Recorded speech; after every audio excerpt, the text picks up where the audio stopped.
The Asgardian gods are born and build the world. In the beginning, there was cold and darkness in the north, and heat and light in the south. Between them lay a vast, yawning chasm known as the void or abyss, reminiscent of the cosmic spaces in Marvel's universe. At this time, there was no sky or earth, no gods or even a single blade of grass. The icy north, called Niflheim or the realm of ice, was harsh and foggy. In its center bubbled the spring Hvergelmir, from which 11 rivers surged. These rivers carried salt and poison, pouring into the gaping abyss. Far enough from the source, the river waters slowed and froze into ice, becoming hard as stone. Poison sprayed over it and froze with the toxic flow. Ice and frost pushed into the ancient chasm, filling the north with storm and snow. But in the south, known as Muspelheim or the realm of fire, there was fire that no one could stop. Sparks flew from there into the ancient chasm, bringing warmth. Hot winds melted the ice and frost, hissing, dripping, and spraying. The falling droplets came alive through the power of the fire, forming a primordial being called Ymir, both male and female, known in Marvel as the primordial frost giant. As this giant humanoid slept, it began to sweat. A man and a woman grew under its left arm, and one foot fathered a son with the other.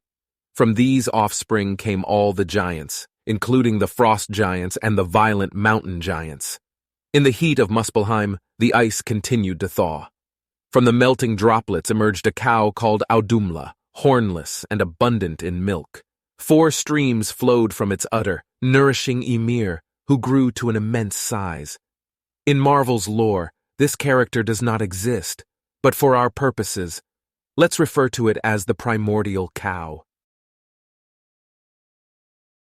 From Ymir's bones, the gods created the mountains from his chin, molars, and shattered bones, the stones. They fashioned trees from Ymir's hair and clouds from his brain. Then the gods created Midgard, the mighty middle world, or earth, and made its inhabitants, the humans of whom more will be told. The gods built a wall from Ymir's eyelashes to protect Midgard against the outer world, called Utgard, which is uninhabitable for gods and humans. In Utgard, also known as the realm of giants, the mountains are treeless and icy. The primeval forest is made of trees like iron, the thicket is impenetrable, and the moors are rugged. There the gods assigned places to the giant races descended from Hvergelmir. Trolls and other fiends also dwelled on the barren shores and in the cold mountains. Only after they had piled up the wall around the human world did the gods, in the center of which they built their own world, erect a fortified city on a mountain that reaches into the sky. The godly race descended from Odin is called the Asgardian. Therefore their dwelling place is called Asgard. Among the Asgardians is Thor, the eldest son of Odin. He fathered him with Jord, the earth, and other descendants. The young gods mined ore, smelted metal from the dull rock, built furnaces with forges and powerful bellows, and made anvils, hammers, tongs, and other tools. They forged household items as well as swords and spearheads. These weapons were sufficient in the early days. The gods also mined gold-rich rock, processed it, hammered artful bowls, cups, and jewelry from pure gold, and decorated shields and swords. This is why people spoke of the Golden Age. The gods also built with wood and quarried stones. Thor carried the heaviest boulders to Asgard. First, the hall for the Asgardians' assemblies was completed. When the gods hold council, they sit there on their high seats. No building is larger or better than this residence for Odin. It is called Gladsheim, and inside and out, much of it shines with red gold. Valhalla, the Hall of the Fallen, is also located here.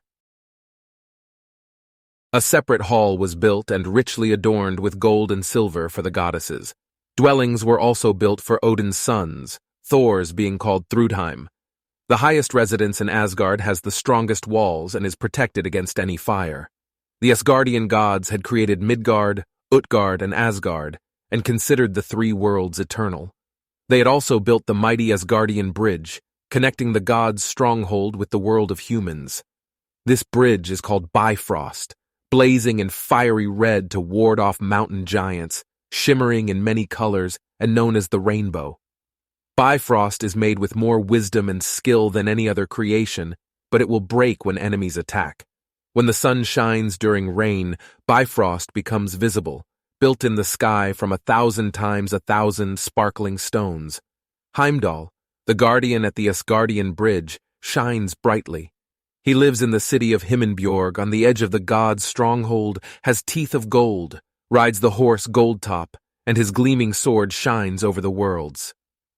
Odin's residence has an observation tower with a window seat, known as Hlidskjalf. From this throne, he observes all worlds and remembers the deeds of humans. In this early age, the Asgardians lived peacefully with the giants. Almost all inhabitants of Utgard, also known as the realm of giants, were content with the outskirts. However, some frost giants and mountain giants harassed the humans because the gods kept the fertile plains free. They threw boulders against human settlements, or unleashed storms of sand or hail against Midgard, the realm of humans. From Hlidskjalf, Odin spotted such peacebreakers and informed Thor, who repelled them. The gods maintained a friendship with humans, teaching them runes of life and joy-bringing runes.